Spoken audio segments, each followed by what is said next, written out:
Here we go. We're live.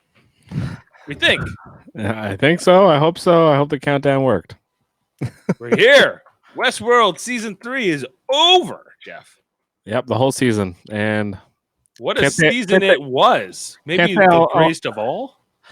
yeah, I can't say I'll miss it. I mean, it was okay. It was satisfactory the season. That's how I felt about this episode. That's how I kind of feel as the season of a whole. The other two seasons are far better. Um, and I don't know. I just don't know. I don't know if I like where we're going. I don't know if I like the squeeze of this lemon right now. It's You're bitter. calling it lemon. Maybe It, it's a squeeze of a delicious sweet fruit, Jeff. It's sour lemonade right now, and it's not that it's bad. It's just it needs more sugar, needs more It's more love. sugar. It's a little too much of a limeade, maybe. Yeah. Um, yeah, a little tart. Perhaps a little tart for the palate. Well, we are here on Super Mater Brothers Podcasting, talking to you about Westworld Season 3, the finale, the 8th episode called Crisis Theory. I'm Dave Mater, coming to you with my brother Jeff Mater. Jeff, come on, we got to celebrate the fact that we watched all 8 episodes and podcast about all 8 episodes. And Yep. It's our I'm first. I'm just happy for us. Yeah. Whatever Well, on the it's show. our first season completed together as a show.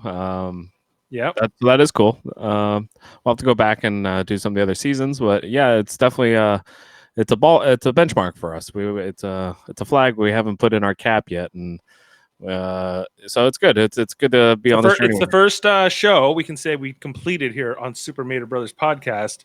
The fledgling days of the podcast. I'm thinking that I'm looking at this in the future, and I'll go, oh, those were the fledgling days. Even in the fledgling days, I said they were the fledgling days. So yeah, that should be our teacher. The Mater Bros podcasting, the fledgling days. The fledgling days. Even in the fledgling days, what days they were. We were calling them that then, and then Kevin Millard will just roll his eyes at me, which will give me such delight. So that's what Kevin does. That's part of who Kevin is. Right, I mean, if he's not rolling his eyes, I mean, he's not really doing his job, really. Yeah, no, he's not fitting his role. Yeah. Okay. What did you think? Just quick before we get into the episode. Before they didn't do a cold open, and they just did like a kind of like a recap clip of Dolores. She was like slapping the flyer on her neck, and then they showed this Dr. Ford, and he's got this quote or something like, "Who is the hero or who is the villain?" The answer: nobody knows. Nobody knows who's good and who's bad. It's frustrating about this show. We'll get to what the supposed answers were, but I suppose what stuck out to me about this like kind of previously on Westworld, which does it differently than any other show, is that they don't give you a lot of audio. They don't recite a lot of like the lines from the previous episodes. More, they give you like sort of this emotional, powerful bass score, and you see a lot of moments again. And these are just to like kind of jog your memory and go, oh yeah, I remember that. Okay, so all these are the things I sort of need to sort of bring back into my memory as I head into this next episode. But what made this one a little different was that they put an overlay of Anthony Hopkins with a little bit of dialogue, which I didn't recognize from like a previous episode. I wonder if they brought him into the studio to do a voiceover for that. Yeah. Why? Why? I think it's because I think the creators here, Lisa Joy and Jonathan Nolan, are kind of saying, we don't need to have a hero or a villain. Just watch our story and shut up, And in some ways, I agree with them, and in other ways, I'm like, you're hurting your show unnecessarily by trying to make everybody a good guy. You kind of like really the only bad guy at the end of the episode is probably Serac. I mean, he's really the only bad guy. And him and Man in Black. I think, and not directly to the story of this season, I guess, as much, but the Hale or the Hale Loris, she's coming to be known as. Is she bad though? Like, am I not supposed to like her? I don't get it. No, we don't like her. She's bad, Jeff. Okay, she wants to kill us all. I'm pretty sure. Okay, all right. I mean, maybe I'm not sure. Maybe she's good. Who knows? We thought Dolores was bad the whole time, and I guess the story at the end of this was that Dolores was good. I'm so confused. Like, why couldn't just Dolores tell us what her plan was? Yeah. Why did she have to make it this ridiculous farce? Why couldn't she talk to Maeve about what her plan was? Why couldn't they just make it very clear that, she goes, "Oh, if you have to do something, you have to do it yourself." She says earlier in the season, and then at the end, she's like, "No, I'm going to let everybody else decide for me." It's like you're contradicting yourself and your motivations. It seems like, and she says to Caleb at one point in this episode, "Don't question my motivations, and I won't question yours." Well, that's what we do here on Superman or Bros Cat Podcasting. We question your motivations. We will question your character's motivations, and we'll ask if they add up, and further to that, are they compelling? Yeah, like, okay, so a lot to unpack with this, yet not at the same time. I feel like we had a lot of broad strokes, but do you have like sort of like the play-by-play you want to go through? Well, I have the first half. If you have the second half, I thought it was interesting after like the preview, after like the little previously on or whatever, that there was no opening scene. They went straight to credits. They went. right. There was no like cold open, if you will, or any kind of dramatic thing. It will just get the credits, and then we sort of get this Dolores monologue to start the episode. Yeah, we get like kind of like they show Arnold creating Dolores Prime, the first Dolores. We get this kind of like I feel like this is like Dolores's swan song. The whole episode is about Dolores Prime, the Dolores we see in the very first episode. This is the end of her. She's dead. Like she's gone. And I kind of like okay. Like So this is the end. We're seeing this at the beginning. That's what this was. yeah, that they were trying to wrap everything back into the first episode of the first season, and that's why they're showing Arnold also with I think it's the first episode of the second season. So they're trying to wrap everything up to be like, okay, this is like the end of that storyline. It was a 3-season storyline that they wanted to tell with this Dolores character, and I think they're done with that version of Dolores. Now they're going to make Dolores Psycho Hale, and she's going to be different now. So are we done with Evan Rachel Wood on this show? No, I don't think so. But we're done with. We might be. I wouldn't be surprised if we were. But at the same time, I think they'll bring her back in some capacity at some point because I think the show will not succeed without Evan Rachel Wood. I mean, that's kind of how I'm feeling now because there's nobody good. Like everybody is like that, or not even just good, but like rootable.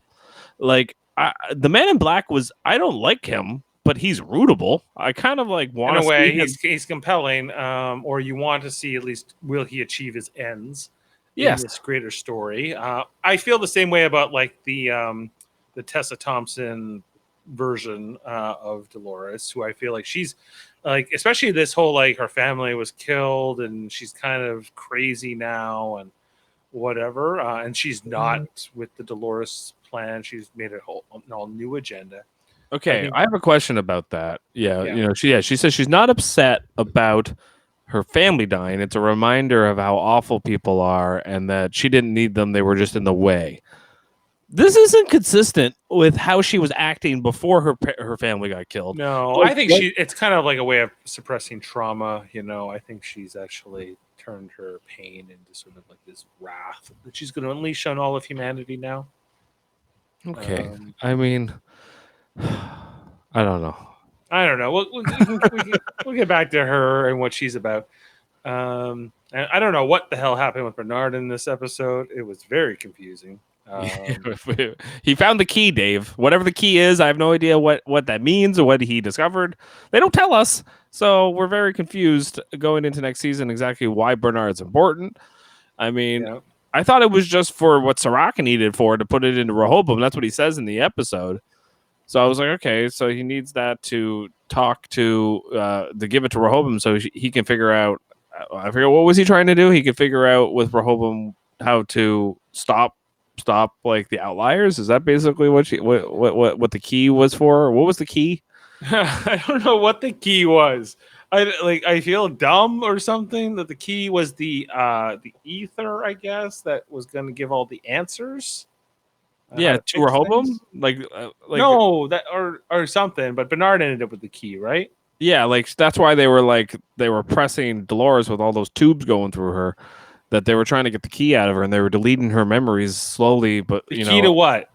The key to the park, all the information in the park. All the data. All the data, yeah.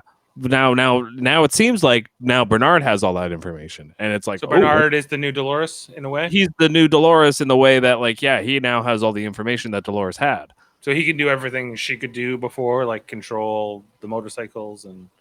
I guess. I think that's where they're going with it. Yeah, but does that mean Hale cannot because she did not have the key? She's just like this rogue element. I guess that's what they're doing. Okay. They're all of their relative powers and abilities are sort of all over the place. We saw in this episode that Dolores is a better fighter than Maeve, a better hand-to-hand. At least this she is when she was the robot version. The robot version, yeah, because she says like now her arm can't get chopped off. Like Maeve goes for the arm slice off, and it just gets stuck in her robot arm. Right, you know? And they said that they started making them flesh and blood at one point, or more like not made of metal, because it was cheaper. Yes, and it's more cheaper, and it was, I guess, more interactive for the humans who are having sex with hosts and whatever. But I imagine that being a metal version would be a superior version. And why wouldn't Dolores have been in sort of that form from the get? We got a question here coming in on this Westworld finale here on Super Mater Brothers Podcasting, and you can ask questions here live. Jane Mater, no relation, I'm not sure, is asking, who's that in that picture with her? That's a doppelganger if I've ever seen one. Wasn't it all the data collected on people for years in Westworld? Yes, I guess that's what the key was, Jane. Yeah, we kind of got there sort of indirectly. Thank you for your question, and we appreciate your patronage here on the show. But yes, I guess so. All of that data and information is power, and sort of that has been given to Bernard. But why? Okay, I know I'm jumping around here, but why the hell was Bernard in that hotel room? He passes out. He wakes up with the dust all over him in the end credits scene. Why? What's going on? What's this show? What's next? What's the fourth season going to be? I think it's going to be Bernard versus Hale. That's what it seems like it's going to be, right? Is it? Yeah, I think so. Do I want to watch that show? Not really.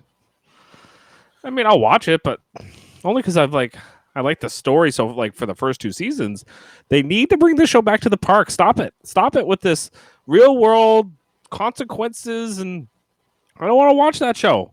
I get people who do. Well, what's going on with William? Like, in terms of he's going to be, we know that season 2 after credits sequence at the end of the season 2 finale, which shows that this version of William, a host version of William, ends up in the park, sort of at the forge. It's been abandoned for many years. He meets a host version of his daughter, who's been testing him for fidelity and everything else. And they later reveal that is many years after everything is sort of blown up. So does the world end? Because this episode ends in what I think is trying to be like a Fight Club like sequence. Yes. But ends up feeling not so uplifting. I felt like the end of Fight Club, when all the buildings blow up, you actually kind of feel like, oh, well, let's see there's kind of hope for the future. And I think they were going for a similar vibe at the end of this, but I didn't feel that. Because I don't feel a connection to this future world in the way in Fight Club that I got to do to my world and today's struggles, even though or when I watched that movie in the 90s. Well, because like in Fight Club, it's not set 60 years in the future. There's the thing is, like, this show does do a poor job of building characters that are like sympathetic.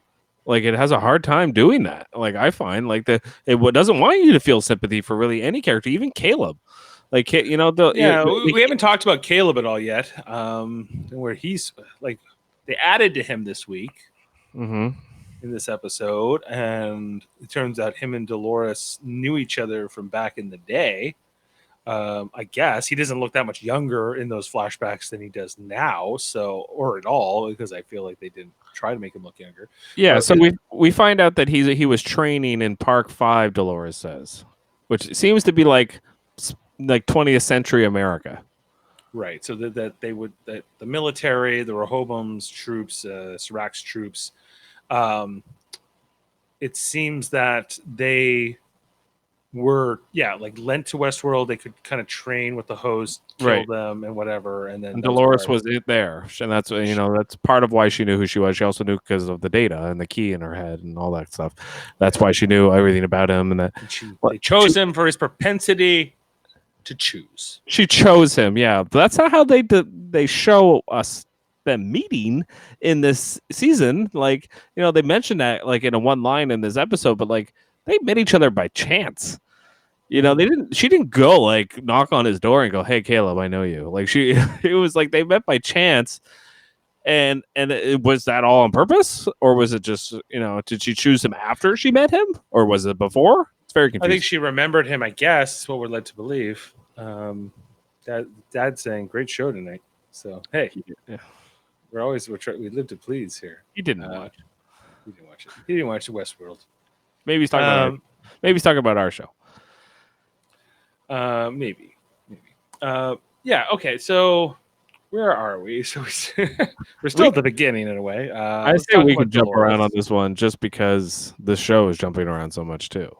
Okay. Well, like we get this whole monologue at the beginning with Dolores. The thing I mainly took away from this was that she said she's going to write her own ending. She was kind of tired of being the pawn, or the past pawn, as the earlier episode title had suggested. So she was going to now take over. She was going to take control.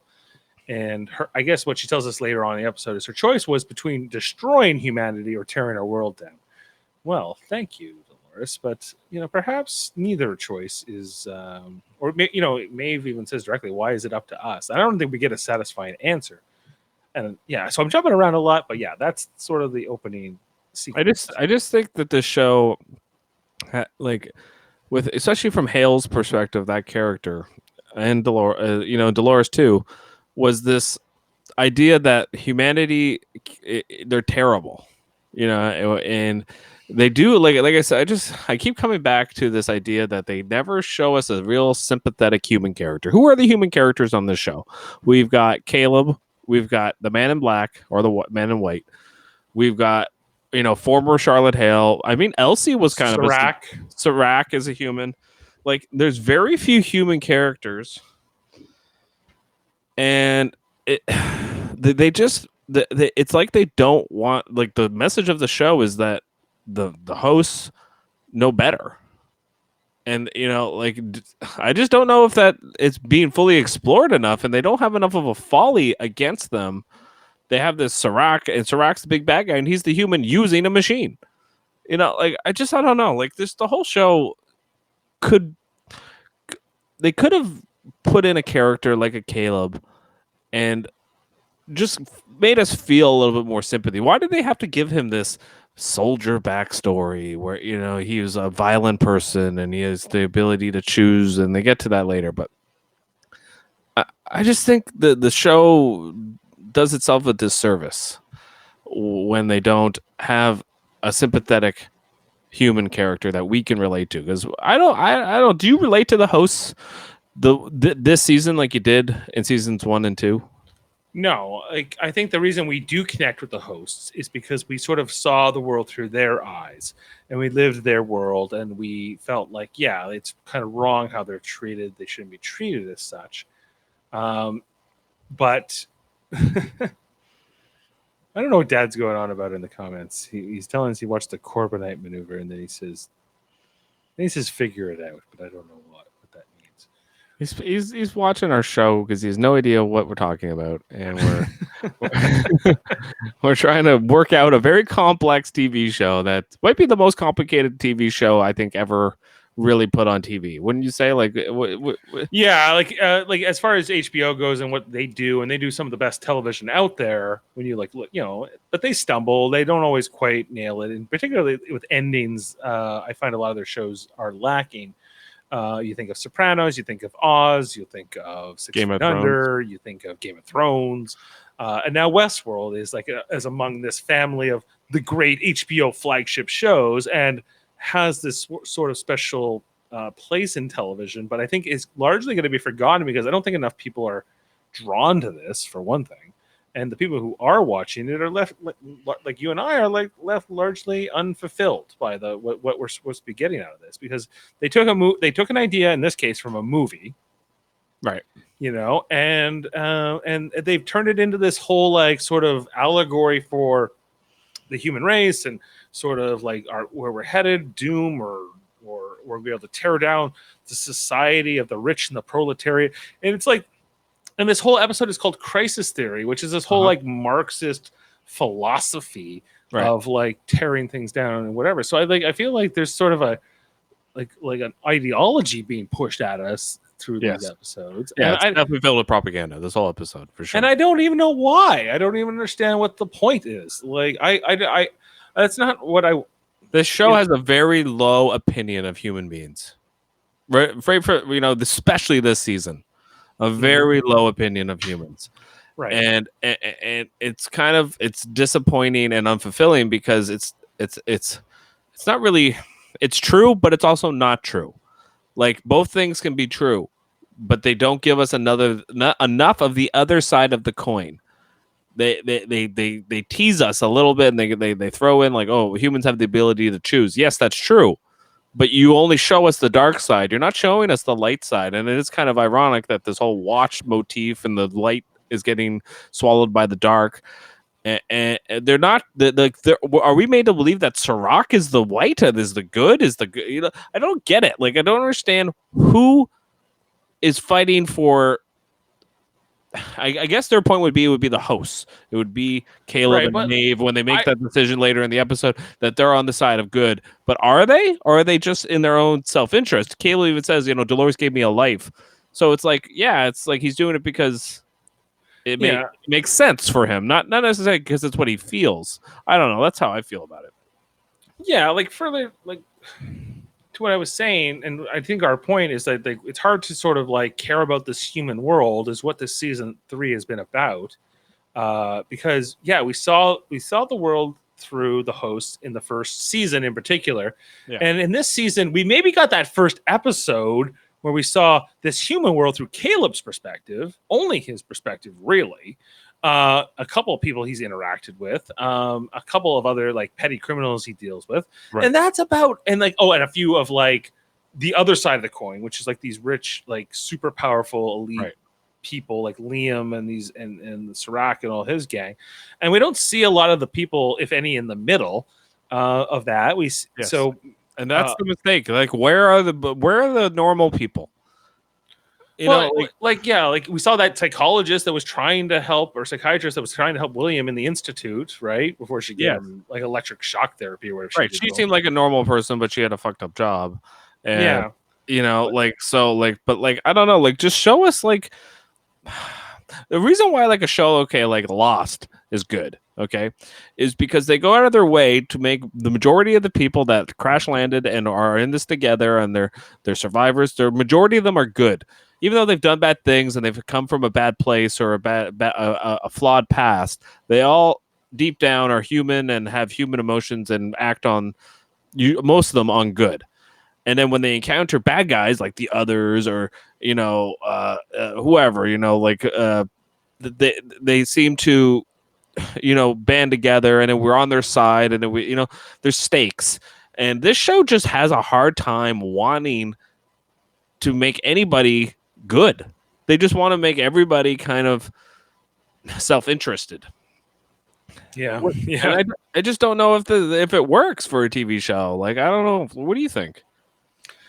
I think that but like I think that I care about hosts and humans as much as you show me like reason to. I think like I can sympathize with a character of either one. I think maybe that comes from the side of I'm a science fiction fan. I've watched lots of robot human stories. I watched Battlestar Galactica. I watched Terminator. I've watched. It goes on and on and on. Like all of these stories that are all about sort of like the Matrix. But ultimately, what the story is, that that whether it's artificial intelligence or sort of natural biological intelligence, that all life and especially sentient life just has this sort of like inherent respect and appreciation, and there should be peace among us and respect. Right. So, and then this story is like, well, the humans are terrible, But like really, we only get like a real sample of those people. It's mostly the rich people And the hosts, and and the people that worked at the park, mm-hmm. and Sirach's goons. Right. That's really it. I mean, That's really it. So like it's hard to like say, okay, like, oh yeah, at the end of the season, yeah, I see what Dolores was doing all along, and I see why she chose Caleb, and I'm excited for this brave new humanity. exactly. Like at the same time, I'm glad they're tearing down. I wouldn't want to live in this world that has like this AI that decides everything for you. Right, So I agree. Yep. good. But I don't know. Like, what was the? It seemed like that Why they were kind couldn't of Dolores? playing. Why couldn't Dolores just make that clear right from the beginning of the season? Like you said, No like good reason. why did we have to go and do this dance between Maeve and Dolores? Why couldn't they just be on the same side? We would have been on the host side. It's fine. You made the host the good guys. That's fine, and the humans the bad guys. That's fine. But just make it clear, you know. But they don't do that. They muddy the waters, and then when we get to this finale, we get Caleb. He's confused. What choice do I make, or what? Like he doesn't. He almost feels like I'm damned if I do, and I'm damned if I don't. If I help Dolores, I'm helping destroy the world as we know it, and if I don't do it, then I'm stuck in this world where I'm considered a hostile threat to the system. So either way, he's like, I guess, it's pretty clear what his decision's going to be. I don't know, like, well, yeah, like he doesn't have much of a choice. exactly. Really. How much of a choice does he have? Not really. Like, I don't know. It's something else. The hard decision would have been to keep Rehoboam. That would have been the hard decision for him to have had to have made. This was an easy decision. I mean, it was a selfish decision in a lot of ways. Yeah, I don't know. Like, yeah, I just kind of felt the same way. Yeah, maybe there's a middle ground, or like I don't know, that they were going into complete state of anarchy. Weren't they saying that without Rehoboam and without the system, that eventually that it was an extinction level event for humanity? So aren't they really like rolling the dice here? Oh yeah, it's a huge roll of the dice. So I don't know. I don't know if I can even get behind that philosophically. But there's also the argument that this was always going to happen eventually. Sirach was going to not survive forever, or the Rehoboam would eventually, not be able to hold off this eventual inevitable end. And, so basically Dolores is the one kind of, just making sure it happens now rather than later. And it kind of like does kind of parallel like Star Trek in a way, where we have these AI. We have like in this time in Star Trek is like when shit is going down, right? Is it when's First Contact take place? First Contact Star Trek. 2063, I think. Right, and this is about the same time that this show is set. I think it's set in 2069 or something like that. Right. I could be wrong. I'd have to check that. But all right, so 40 years from now, roughly. Yeah, it's like 40 years from now. The reason why I think this show is, it does parallel Star Trek a lot, is that we have this AI, which is also in Star Trek, where we have like a there is data and everything going on Picard, but they also have like the eugenics as well going on in Star Trek at a certain point. So like I don't know, it's just Star Trek even knows better not to go tell us too much about this story. They there's only a few episodes where they kind of brush over it. I think there's one with Deep Space Nine where he goes back to this time. It's I mean, I don't know. It almost could have served well just to be a movie from now on. Like they could have done like after season 2, did a Westworld movie, and it would have been pretty cool. Well, if the movie was just like a 2-hour version of this third season, I don't know if that would be good either. I think that'd be too different. I don't know where they go from here. I don't even know if it matters. It seems, unless there's some kind of like what would even be satisfying at the what would be the ending of this show that I would love? If the whole point of this season was free will is not free, there's a cost. Okay, then maybe the fourth season is showing us what that cost is, but then what? I just think they ran. What do you do with free will? What's that choice? Like, what did Caleb's choice mean? I don't really feel like he had free will there, though. Like, I mean, yes, he got to choose and he got to execute, but I just went through all the reasons why it would have been very stupid for him personally to have not destroyed Rehoboam. You know, like it really would have made no sense. Of course, he was going to do that. You know, like it wasn't a hard decision. Even though, I mean, they try to show us where he looks at the monitor and he's like, "This is what the Rehoboam projects. All these mass amount of deaths are going to be responsible for this." That's, I guess, the hard decision about it. That's why I said it would have made more sense. Like, it would have been harder for him to have kept Rehoboam. But it's like, I'm not on his side. I'm not on Dolores' side. I'm not on Sirach's side. I'm not So they're nobody's fully side. expecting that, like, it's going to, if it doesn't completely annihilate humanity, it's going to come pretty close. Yes. Like, how are we going to get behind any of this? Like, it's nonsense. Like, it's complete nonsense. How are we supposed to? I'm not on anybody's side. I'm officially checking out on nobody's side. On nobody's side. I don't like Hale. She's a psychopath. I don't like the Man in Black. He's a psychopath too. I'm more invested in the Man in Black because I like Ed Harris and I like the way he plays the character, but I don't like him. What about Maeve? Maeve just goes. She's an agent for hire. She'll just go. This makes sense right now. All right, I'll go help this person. Okay, all right, this makes sense. I'll go help this person. What have you done for me lately? Is Maeve's? What have you done for me lately? She'd team up with Sirach if she did, and then she'll team up with Dolores, and then she'll team up with Caleb. And then she's been on everybody's team. She's an opportunist. Yeah, she's a total opportunist. So it's like, okay, well, I mean, you have no morals. I mean, what are your morals? You know, like none of them have real morality in this. This Bernard. whole thing. Bernard is the only one, and now I think they just made him psycho. So, is that what happens? I think that's what happened. Psycho. I think he just went psycho. Was that why he had the dust on him? Is that to show us he's psycho now? Yeah, he took a while to process all that information, and then once he did, he woke up, and then I think, now he's gonna be. I don't like anybody. I like Stubbs. Maybe I like Stubbs. That's the only guy. Okay, Stubbs. Okay, so well, ultimately he doesn't have a lot to do in this episode. He gets shot by the Man in Black in the chest early on, like the first minute of the show. I guess he's not dead, but he's pretty out for the count. But and Bernard's driving around, like going to see Arnold's widow, and he's like, "Hey, I'll take you and get you fixed up, Stubbs. But before I do, I have to make some stops." I was just thinking, why can't you just fix them up and then make run your errands? I don't understand the urgency at hand here, and there apparently wasn't any, other than he maybe was driving by and he didn't want to circle back. So it was, and then he eventually leaves Stubbs in the bathtub of ice because, again, he can't fix Stubbs up right away. He has to wait for something, but before he does, he has to put the crown on and go into the ether and get all the information and come out, presumably a long time afterwards.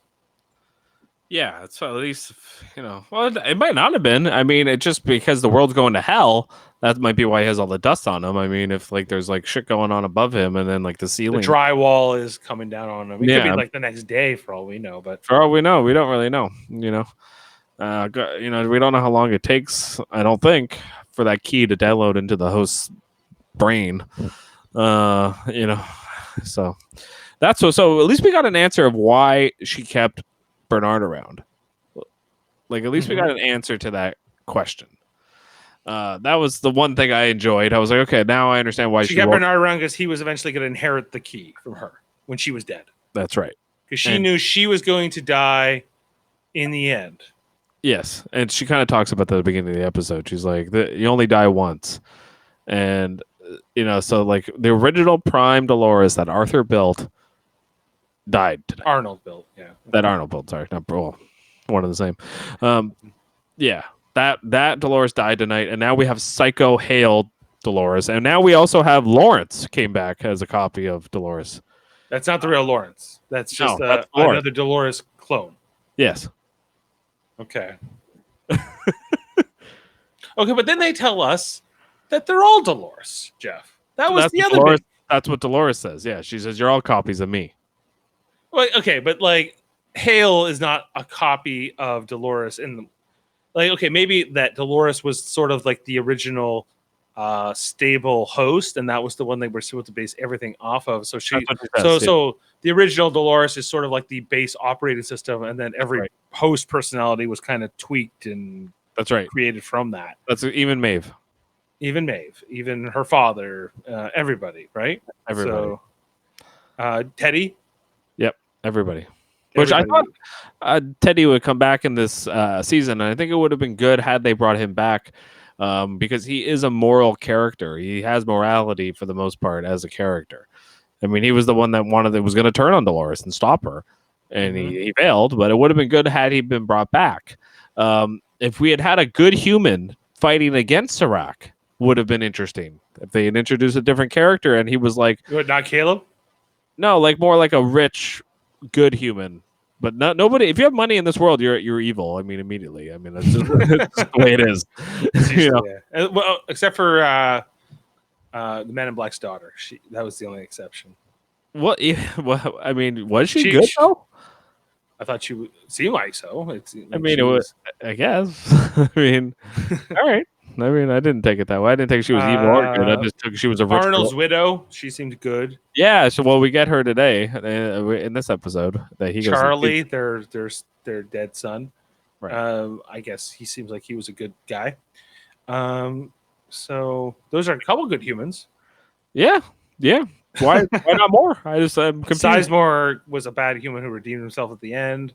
Right. What about Elsie? Yeah, she was good. So she got killed by another human. So that's just to show you humans are backstabbing evil people. Who did she get killed by again? Hale. By Charlotte Hale, not Dolores. Real Charlotte Hale. Right. Yeah. That's why you don't feel bad when Dolores takes Charlotte Hale's body. You're like, well, good, fuck her. You know. Exactly. Yeah. Yeah. So they're all Dolores, but they're not all Dolores. Maeve's not a Dolores the same way that this Lawrence is a Dolores. No, she's a more recent copy. Yeah. So there's a distinction there. I think that's important.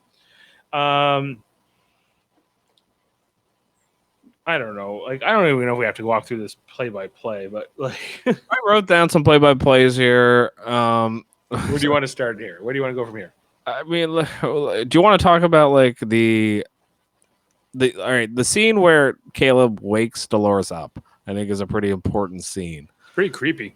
It's very creepy. The whole where her face transforms and then goes into Evan Rachel Wood's face. That's first thing, like that thing comes out of the head and it like wants to grab like the little pearl thing, the brain ball, and you're like, don't do it, Caleb. She's evil. Yeah. Like, say he does not wake her up. I mean, what happens? Nothing. I guess nothing. What would have happened if he had put that in? What came after that? I mean, I guess the Man in Black still would have done mostly what he did. Right, but Serac would have been able. He would not have had Dolores. Like he needed Dolores's pearl to, because she thought she had the key, so he put her into Rehoboam. What she actually had was a file that gave Caleb control of Rehoboam. That's actually what happened. A file from the other. What was it called? Solomon, the other Solomon. AI. Yes. Yeah, that was sort of an admin access. Right. Or something. I don't know. So like Serac was totally his own worst demise. He was like Joe Exotic. He got to a point where it's just like Serac is not this smart villain. Like, he's awful. He's an idiot. It's like, anyway, so we go back to this scene here where Caleb's talking to Dolores. And, he puts the thing in her and then he goes like, "Who are you, Dolores?" It's like, bitch, it's pretty obvious who she is. Like, you just put a pearl in her face. Yeah, she doesn't care. Yeah, they have this weird conversation. Special effects here look amazing, though. Yes. It's really impressive. Yeah, and then she's like, there's this whole like questioning their motives and who's using who and whatever. So by the end, like, I guess in retrospect, the scene is kind of pointless, mostly. I mean, it just gets like, it just seems to just establish the fact that Caleb's trying to figure out, like, are you good? Okay, you seem like you're on my side. That's kind of what it establishes. Yeah, which he never turns on Dolores once, or he only vaguely ever questions her. Like I think she guns down a couple guys later on in the episode, and he kind of goes, "I don't know how I feel about this," but ultimately he doesn't feel too bad about it to even really to bring it up. So No, he never. Yeah, he never like wants to stop her or stop himself. he's always like looking like, "Oh no, I don't know how I feel about this," That's right. but not bad enough to bring it up or bring it up in conversation, just Yeah. enough to make a look. So I'm yeah, guessing some Aaron Paul interesting probably thought choices. to himself when he was playing this role. He was like, "Well, I mean, what would you do in this situation? I guess you just go along with it because this lady's friggin' scary, but at the same time, you brought her back." You know, like, Yeah, yeah, I know. It's just hard to get in the head of most of these characters, Caleb included. yes, absolutely. Okay, well, all right. So there's one part where she, Dolores says, you know, free will, does it exist? It does exist. It's just fucking hard, she says. Which the hosts don't really swear that often. I noticed that when she said that, I go, oh yeah, like the hosts really don't swear Maeve that does. much. Does she? Yeah, she does. Yeah, but Dolores, Maeve does a maybe fair it's bit. Dolores that doesn't swear very much. The rest of them don't, like, at least not excessively. Maeve does a lot, so you don't even notice it. And The new Hale does. The Hale as Dolores does. right, She does. yeah, and the old Hale did too. And the old Hale did too. But Dolores not as much. And then so when she said that, I was like, it's like I wrote in my like notes. I was like, it's kind of out of character. You know, it just didn't seem. I don't know, like it didn't seem right that the way the dialogue was written. Yeah, yeah, that's fair. And so she goes, this is you. Caleb says, so this is you freeing me, and she says, no, this is your chance to free everyone else. By helping trigger mass riots and By destroying this looting AI. and destroying the AI and tearing down society, and people will starve to death, and mass disease will spread. And it will be a glorious time. It's gonna be awesome. It's gonna be Take my great. hand. We'll go do it together. Come on. Yeah, like I can't wait to see them pull this off. Yeah. Like, There we go. What is with this show? Like, why am I supposed to like this? Like, I don't know. I'm clear. All I could do is care sort of a like, like I'm like, who do I care about? It's really Maeve, and that's about it for me. So right, in terms of where they end up. Okay, well, for me, it was the Man in Black, just because I was interested in watching what he was up to. I felt like he was kind of like the guy that was going to stop everything. So he meets with his lawyer. That's the next scene, and he says, "I'm going to save the fucking world," like he said before. And the lawyer goes, "Like, we thought you were dead." And he's like, "All your assets are frozen, and all your money." He's like, "I want my jet and I want my money. Get it done." I'm out, he says. yeah. Thaw him out. Unfreeze my assets, he says. Yeah, but he's still wearing his like loony bin. His mental hospital Covered in blood. Covered in blood. But he's drinking what, like a $50,000 bottle of scotch or something like that. He's drinking. I think that's what he says. Which, who knows what that means? I don't know. Money is relative in 40 years. God knows how much money that is. I mean, I'm sure it's still a lot, but yeah, it's not. It's not cheap. You get that impression. Yeah. But yeah, like I don't understand why he's not arrested, or I guess there's no one to do it. I guess that the world's in too much chaos for that. But money still talks. Money still seems to be important.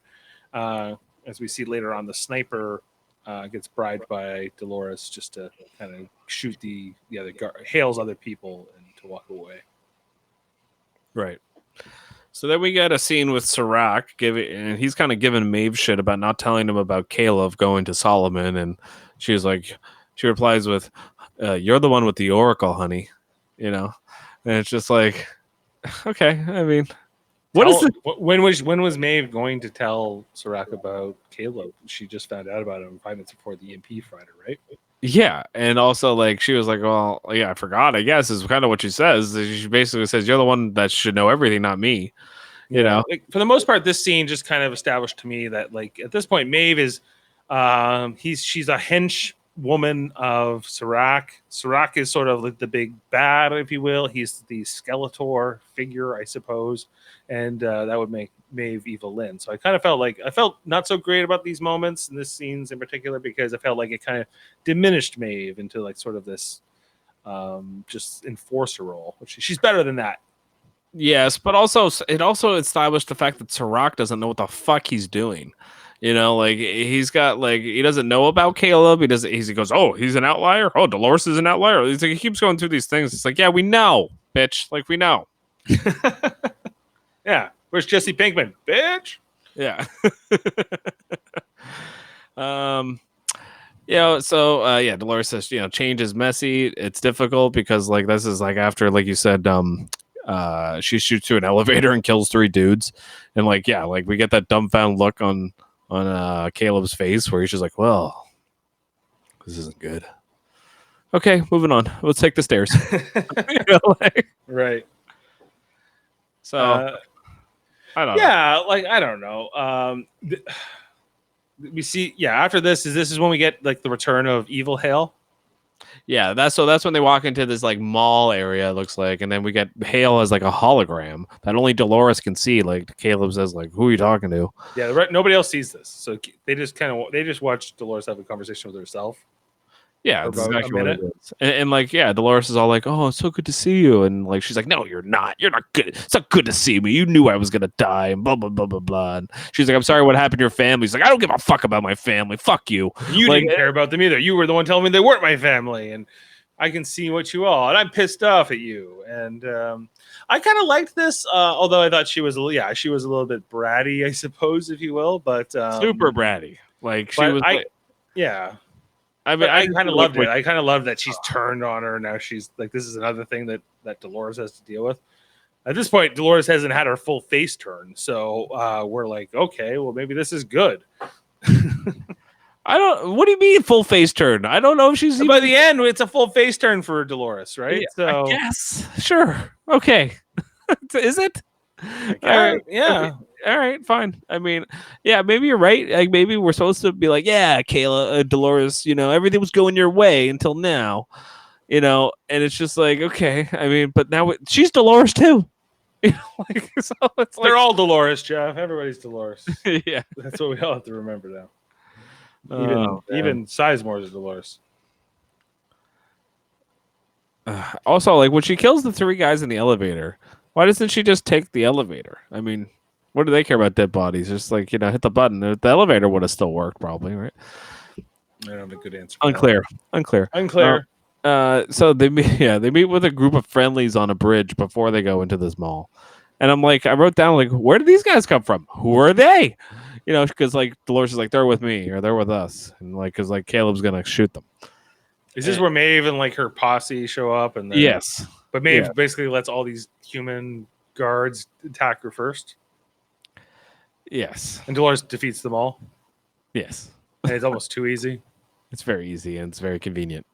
And if Maeve had teamed up with her army of goons, she probably would have easily defeated Dolores, right? Probably, yes. Again, okay. I find like they're like Jonathan Nolan is better than this. He's a better writer than this. Yeah. What is going on? Why are you writing such sloppy plot?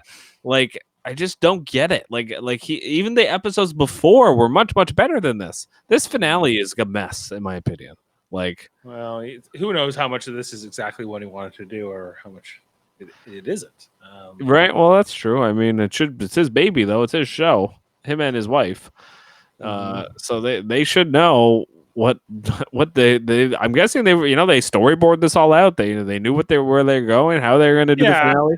They probably did get most of their original vision realized here. Who knows how much of it was interfered with, if at all.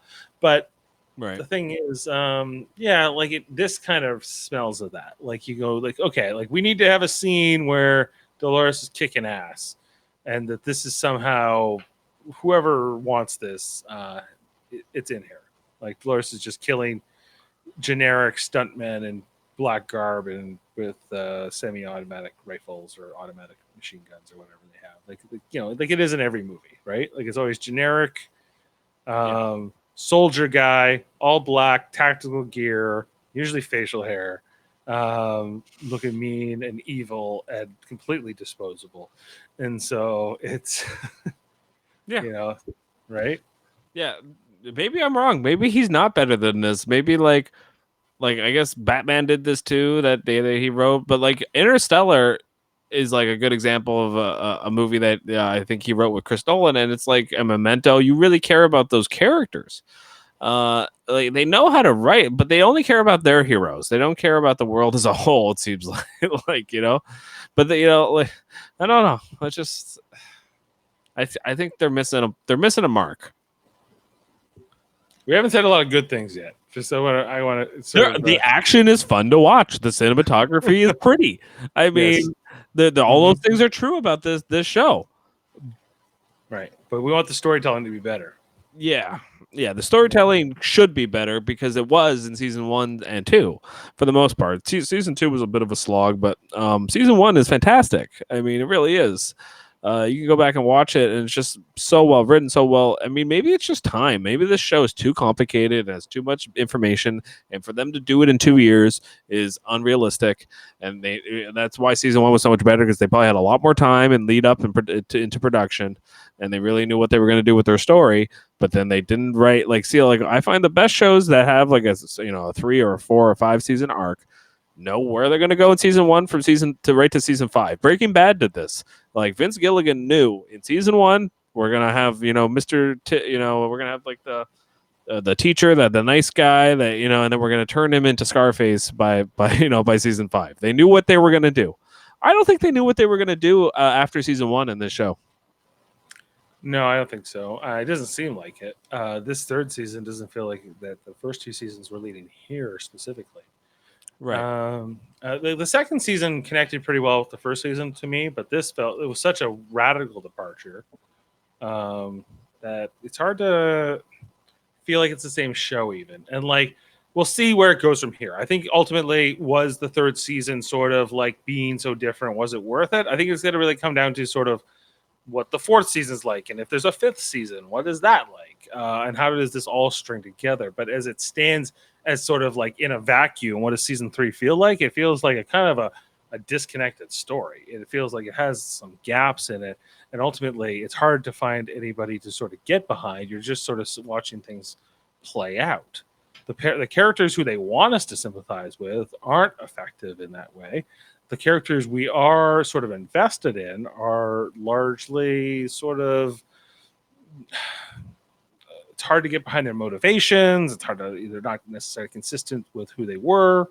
And they feel like they're standing still a lot of the time. I'm getting a lot of the same feelings with this season of Westworld that I was getting from Star Trek 5, of that they wrote a story and then they didn't follow through, or like I feel like in this, like they probably wanted to make Dolores the big bad guy, and Evan Rachel Wood didn't want that. She did probably want that for the end of her character, and then so they're like, okay, we'll make Hale the bad Dolores, and then and so she'll take on that role. She's fine with playing the villain.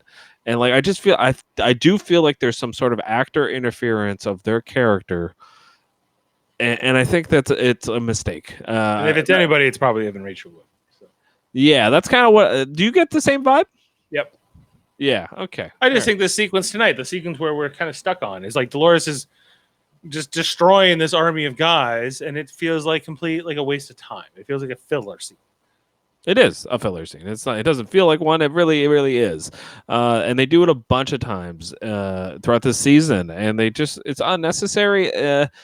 If you're gonna make Dolores the bad guy, make her the bad guy. Like if you're not, then don't make her the good guy. Like stop going back and forth and making it a game of who's who and what's what. Right. Because ultimately, we feel like this whole mission didn't need to be as hard as it was on Dolores. Ultimately was. And there's no good reason for that. She's too smart. They presented her as too smart of a character. Yes. She's 5 steps ahead of everybody. Then why can't she like level with Maeve and get Maeve to turn way earlier in this story? Basically, Maeve is sort of in that Darth Vader role, watching sort of Luke Skywalker die, and turns on the Emperor at the last second, right? Yeah. And it doesn't seem consistent. It doesn't, like, it seems like that Dolores should know Maeve better, Maeve should know Dolores better. It's particularly with this revelation that there's more of Dolores and Maeve than we care to admit, or she cares to admit. Yeah, I agree with you. Yeah, for sure. Uh, I mean, it's hard to break down this series or this. I mean, just this season and this episode specifically because I just don't think that they did their show a disservice. And it's like there's just a lot of scenes. I'm watching it last night, and I'm just like, I don't care. Like I'm watching it and it's fun. It's pretty to look at. There's some fun action. I don't. Caleb's, he has two human friends, Marshawn Lynch and the female. I forgot her name. But like that's it, and I don't even care. Like Well, I don't care. I don't care about those two. I don't care about them at all. Why are they in the show? If they had fleshed them out better, it would have made Ash, more sense. Ash, yeah. yeah, that's her name, Ash. Um, they show her like when Caleb's flying away, and there's this like moment where they're looking at each other. It's like, okay, am I supposed to care? Like, I guess. I mean, like, the answer is I don't. they present it like we should, though. Yes, and it's just like, what are you doing? yeah. No, it was like their approach with these characters, with us trying to care with the human characters, was flawed. Ultimately. Oh yeah, and there's just so much of it. I mean, there's so much times where you're kind of going like, okay, I don't care, but okay, show me something else that, show me another fight with Maeve and Dolores because at least it's better than this. Like that's kind of what's going on in this show. And then we get to the Bernard stuff, and then it's just like Bernard's like so confusing. It's just like what prompted this visit to Arnold's widow? I think Dolores sent him there. When? I think that's like when Lawrence is talking to him. I think Lawrence gives him a case or something. Oh, right. Okay. And then, yeah, so he brings the case there. I don't know why, but, yeah, I think that's what prompts it. I don't know if he goes in, like, thinking that he's going to talk to his family and then, or like Arnold's family. I mean, he has Arnold's memories. So he is sort of like a half Arnold. So, like, yeah, I don't know. I mean, did you like that scene? It was okay. I mean, no, didn't belong in the finale. And no. Yeah, I thought that it was well acted. I think it felt like it was part of a different show. Right. I don't really understand the timing of it in this episode. Yeah, it didn't really belong. I feel like it's set up for next season potentially, but it felt like it felt out of place. And I kept thinking about Stubbs bleeding in the car. I'm more because that's been the story of this season. So I'm more invested in Stubbs than I am in this character.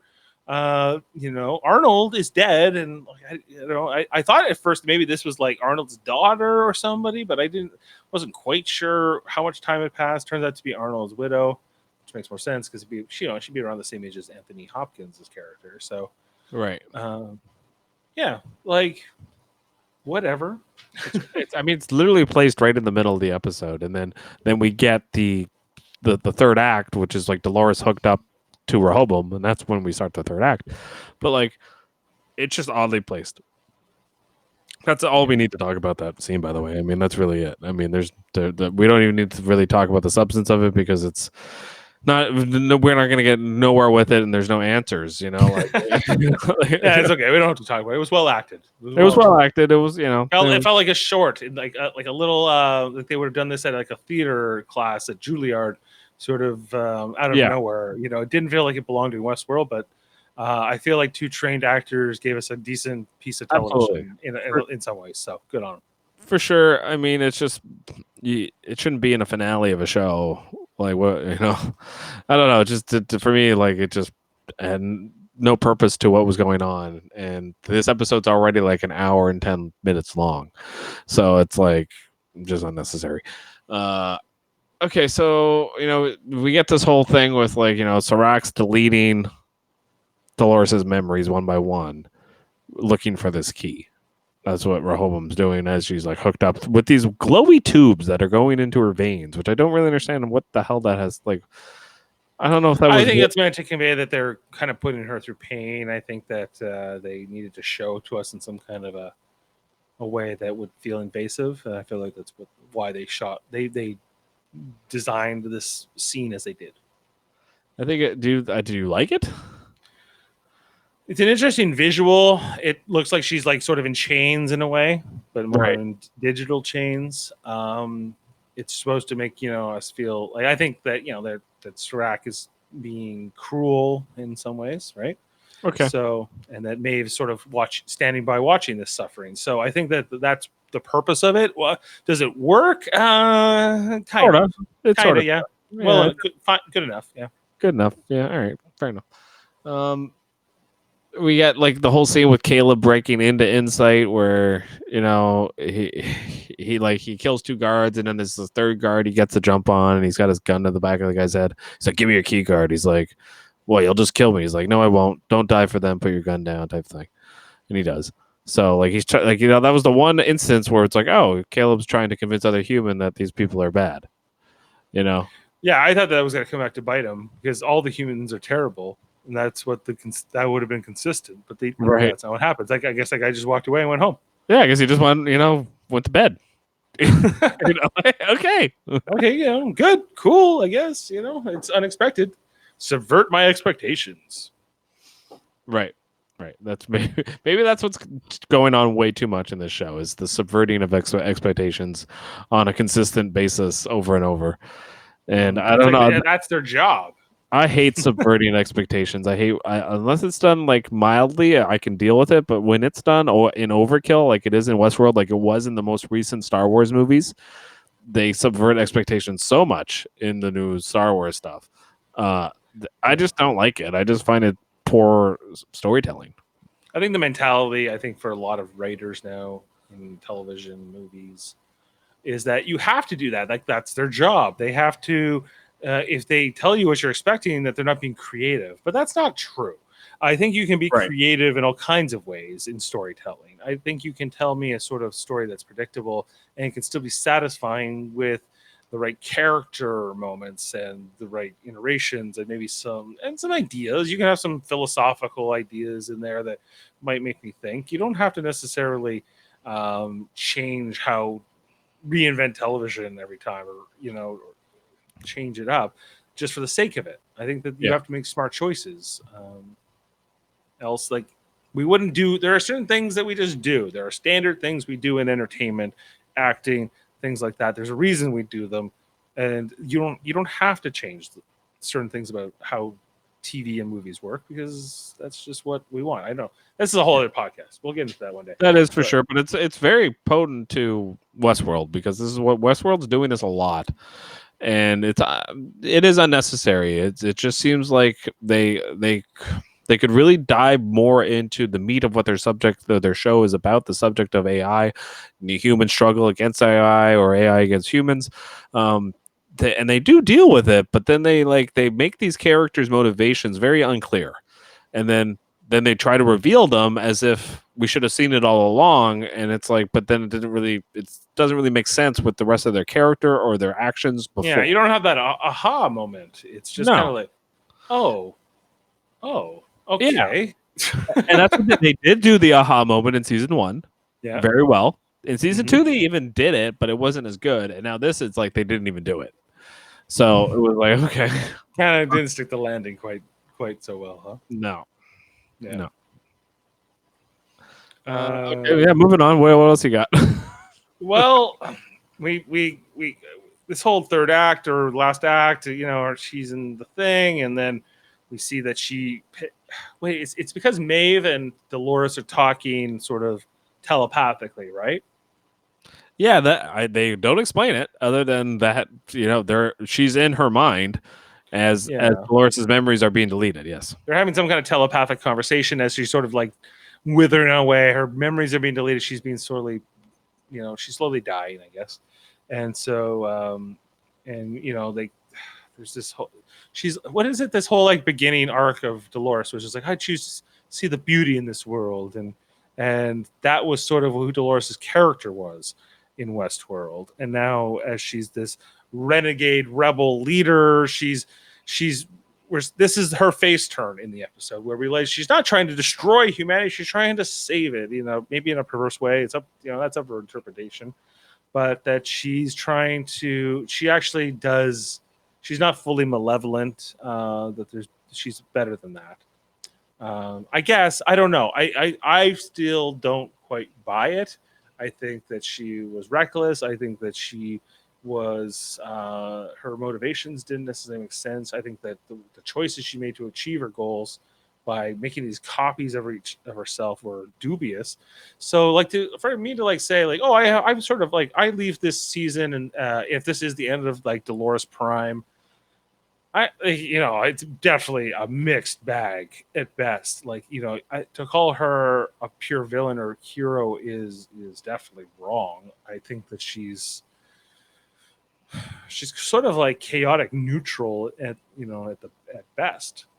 Yeah, like I do wish that they had brought back the Dolores that we remember, that was a good, seemed to be a good person in season 1, where especially with the storyline with the young William and everything. Like, I'm sure there was many stories where she was the good girl that was playing a role that she didn't want to play anymore. She says in this episode, but she still, like, at her heart, at her core, seemed to be good. And then after she leaves the park in season 2, that's when she's like, we're not sure. We're supposed to think maybe she's psycho. And then in this episode, they kind of go, well, she was sort of psycho, but she's still the girl you remember. Don't worry. But is she? Because I mean, they're deleting her memories. So are they deleting the psycho ones too? I think they are. So, like, she's going back to her core root system. Let's pour one out for Dolores. Somewhat, but she's still living on at least in Lawrence, and in Hale, I guess. Yeah, she's at least, if not more, that we don't know about. So. And if Hale and Lawrence make copies of themselves, which maybe that's what Hale was doing when she was there, down in the bottom where the Man in Black, when we get to that at the after credits, maybe that's why she was there, making more copies of herself. Who knows? But it's just okay. Yeah. What else? Yeah. So, she says. So then now Caleb has control of the system. That's the big turn. The good guys have won. And my note is Caleb righteous? Is he right? I think we've talked it through and say that, like, they're really rolling the dice. Hopefully it could work out that, like, free will is established, and human society is able to rebuild, and there won't all be these controls, and people have more control of their life after this is all over. And you had to burn it down in order to have true freedom. Okay, I guess we'll see. Right. Like, it's the end of all mankind. I don't know. I doubt the show will go that way. I was on their side, like, when Dolores was explaining Rehoboam to Caleb on the dock, and I think it's in the 3rd episode of this season. I was on her side, but they needed to lay more into that. Why Rehoboam was bad, and what it was prevented. Like, yes, all these things would cause what would happen if Rehoboam was destroyed, but they also needed to lay more into why Rehoboam was bad for humanity in general. They didn't really do that enough. I felt they showed us it was bad for Caleb. Yes, and like Marshawn Lynch and Ash. Mm-hmm. But that's it. That's really the only people. Yeah, it's all there's time to do. There's and because I think we didn't connect with those 3 all that much, at least you and I didn't. Mm-hmm. That's why I think we're left unsatisfied. I think we needed characters that were way more compelling than these 3. Yeah, I agree.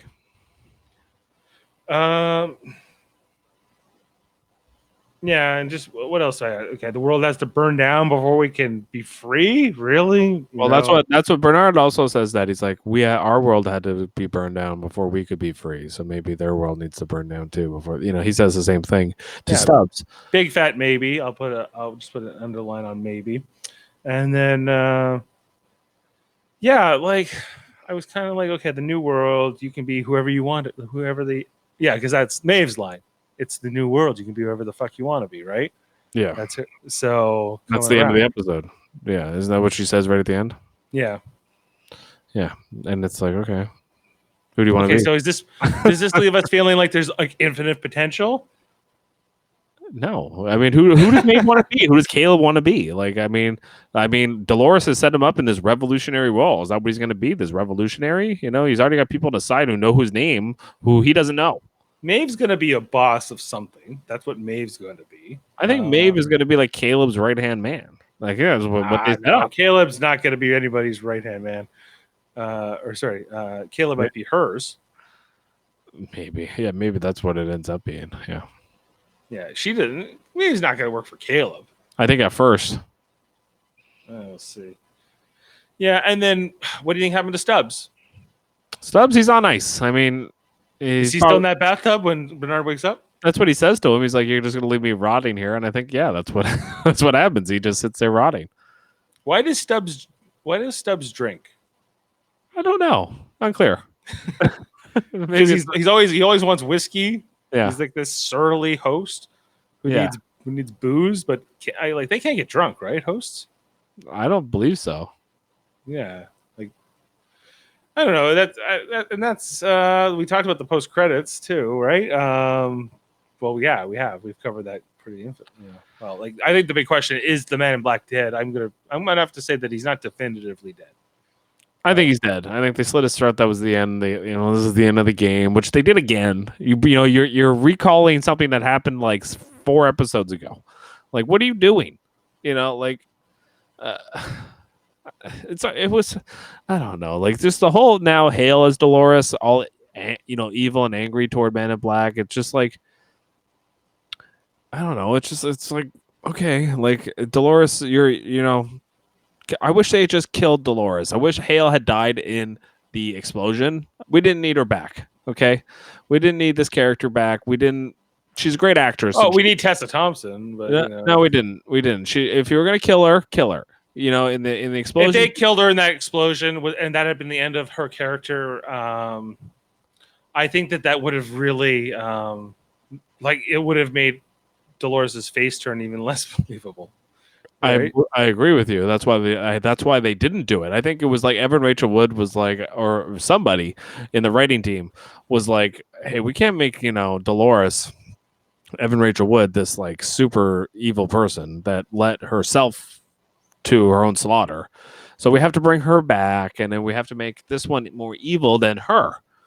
And it's just like, oh God, it's just like you're just doubling down at this point. Like if you're, just kill the Hale version of Dolores. I would have been happy. Don't bring Dolores.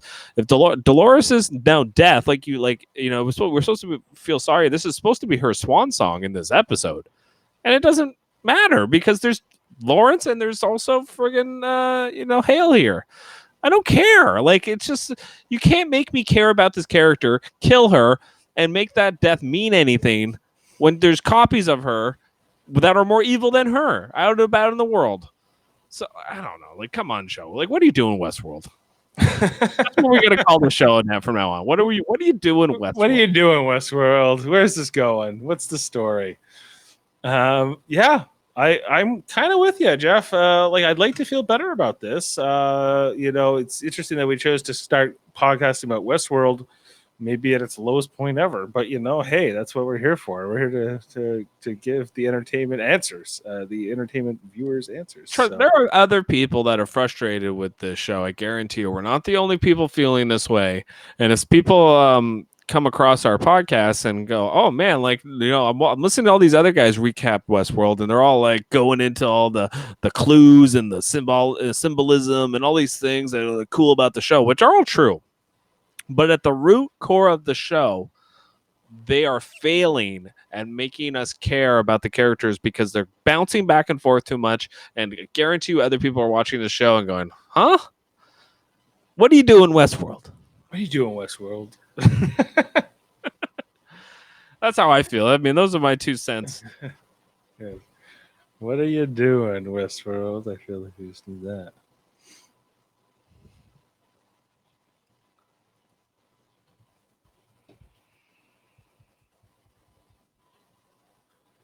Look, Dolores is there with Maeve and her daughter in this great beyond area, and it's just like they're looking at each other. They care about each other, Dolores and Maeve. They're talking to each other. They seem to care about each other. Do they? They were trying to kill each other for the last 2 episodes. What the fuck? What is going on? What are you doing, Westworld? What are you doing? What are you doing, Westworld? What are you doing, Westworld? Okay, well, we know there's going to be a season 4. It has been renewed for season 4, for better or worse. So we'll be back here on Super Mater Brothers podcast whenever that happens. I would imagine it's going to be a while from now, maybe a year, maybe 2. To quote Ted Mater, figure it out. Figure it out. Jeff, would we go back and rewatch the first 2 seasons? Yeah, I would. Yeah, I would start with season 1, and whenever we figure out season 4 is going to happen, we'll just count backwards. Like what the first season's like 10 episodes, and the second season's like 10 episodes. I think. Yeah. So we'll just count back 20 weeks from whatever we think season 4 will be, and that's when we'll start the rewatch. Sounds good. Perfect. Yeah. Okay. Yeah. Anyway, we hope this has been as fun for you as it's been for us. Maybe we actually think it's been funner. We hope it's been funner for you. With Westworld, I think we're more entertaining. I think at least our plot and our story has been. Yeah. consistent. Come on, Westworld. Just figure it out. Just in the name of Ted Mater, figure it out.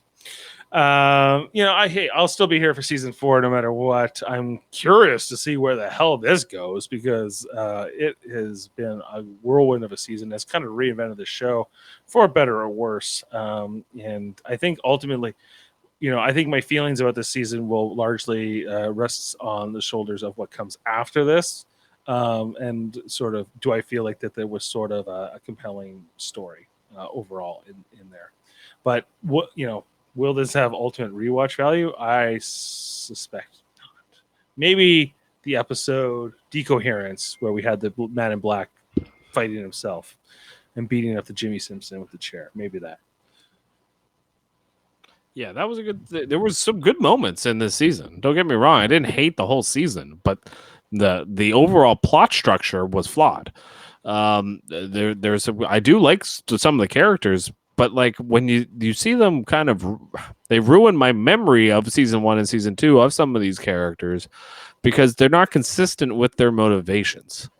Really, especially Dolores. I mean, like, I get why they explain it, but then they're going way too complex with it, where they're she's copying herself. There's so many reasons that we could go into for another hour, but if, like you said, if season 4 can kind of bring it back around, if they can go back to the park or do something where the show is called Westworld, go back to Westworld, please.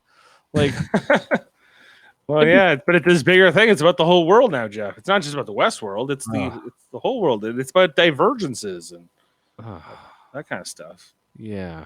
No, I mean, I hope that in a totality of Westworld that we can just go from season 1, season 2, and then go right to season 4, and we can kind of just skip season 3. That it was the Thor the Dark World of Westworld, and we just had to get through it. But it mattered. That would at least be a sort of redeeming thing, or something that would kind of make this better. We didn't. Maybe season 3 wasn't the most fun to watch, but we sort of needed it narratively to get to a certain point that this is what the ultimate vision of the show was going to be. But I don't think we're getting that. To your point earlier, does this show sort of have a vision, a 5-year plan? Maybe if it does, it's extremely rough. We've seen glimpses of it. I thought, like, at the end of season 2, I felt like that definitely with the William flash forward after the credits, but maybe not, or maybe it's I don't know. Come on, Westworld. I should feel better after a finale than this. I should feel better. Yes, absolutely. Really you really should. You should be excited about the show. You should want to come back. If I was an HBO executive, I'd go, what are you doing, Westworld? Right. That's probably what I'd be saying. And my board, I'd be every season I'd be watching. This is probably the worst finale, I'm guessing, for ratings. To be my guess. I could be wrong. It got renewed, Jeff. So somebody watched. Oh, I'm sure people. They why it got renewed, because HBO has no shows right now. I mean, and the pandemic, it needs this at least, right? So. They have nothing. I mean, really, other than this show. I mean, what does HBO even have going on right now? I mean, this is the big flagship show right now. Mm-hmm. It is. It's not. It's filled this Game of Thrones spring time frame, right? So, and much like the last season of Game of Thrones, I feel very similarly, where I'm like, there was potential here, there was more, and I like some of your choices, and I dislike more than I like, and so I think that you have to reevaluate how you tell stories, and I think that it's a bigger conversation in how they're approaching sort of like this peak TV now, like this sort of cinematic quality TV, and how much of that cinematic quality do I want, and how much of a TV show do I want? And I just, I need my characters sort of to be who they are, but I want to see them in maybe new situations.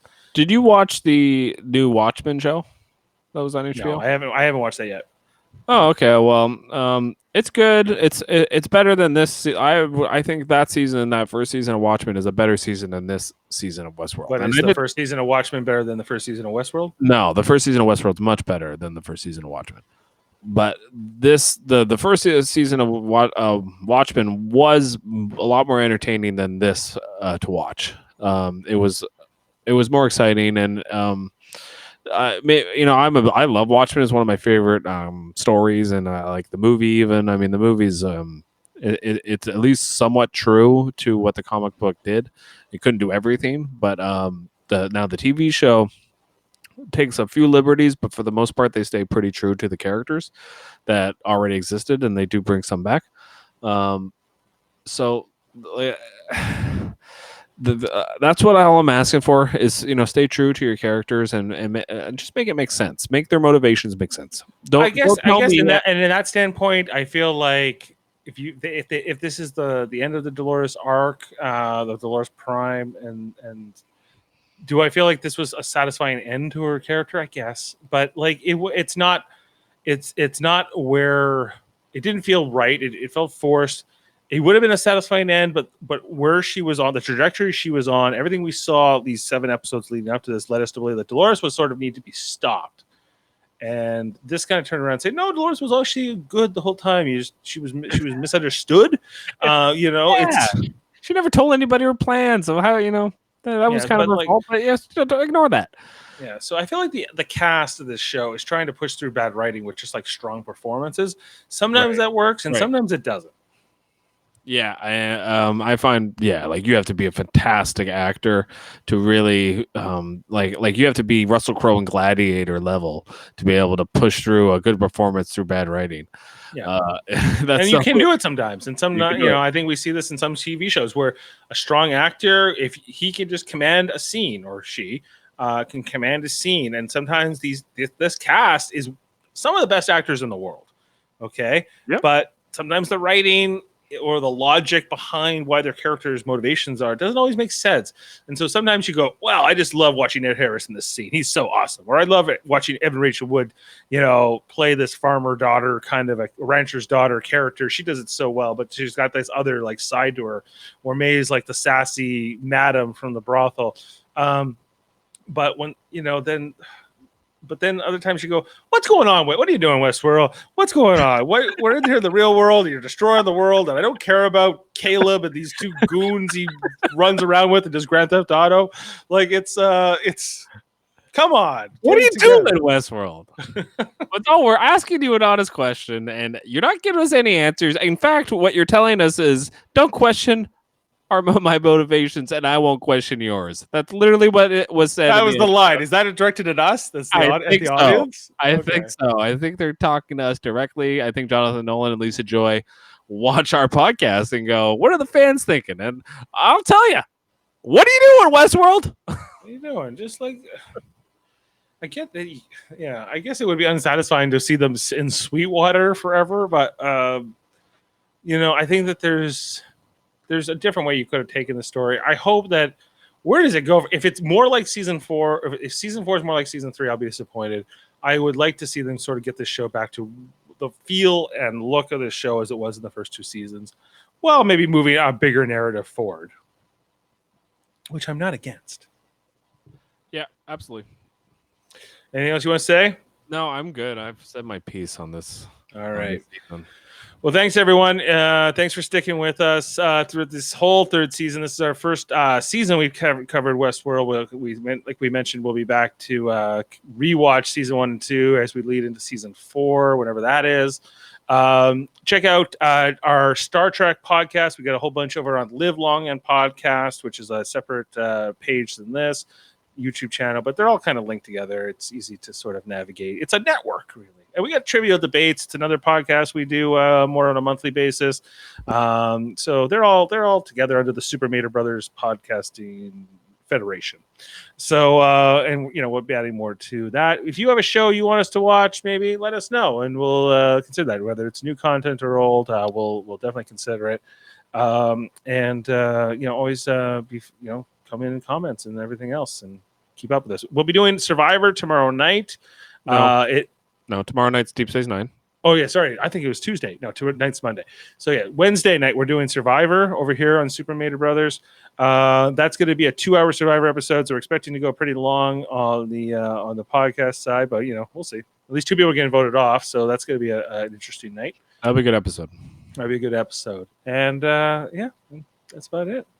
Yeah, we got Deep Space Nine coming tomorrow. We're doing, I think what's the episode called? The Odd Man, or it's about Odo. A Man Alone. Fourth episode of Deep Space. So we got to get Jamil back because that was the episode he actually watched last week. So. Hey, that was behind the curtain. Don't tell people about that yet. Nobody watches this podcast. Nobody watches Westworld. They will connect those dots that Jamil was a fraud of the last Deep Space Nine episode. He didn't know what we were talking about at all. He gave a good poignant. He said he had to do it all from memory, so I'm impressed. He did it, all from memory, and he had a good analysis of the opening theme. Yeah. Anyway, Anyway, we'll get him back because he actually watched that episode. Jason Dunn, I don't know if we'll have him back or if Jody or Kevin want to be on that, so we're gonna have to find that out as well. Yeah, that's tomorrow night, so we better get on that. All right. Okay. That's it. And thanks for watching, everybody, and listening. And we'll see you for season 4. Night. Okay.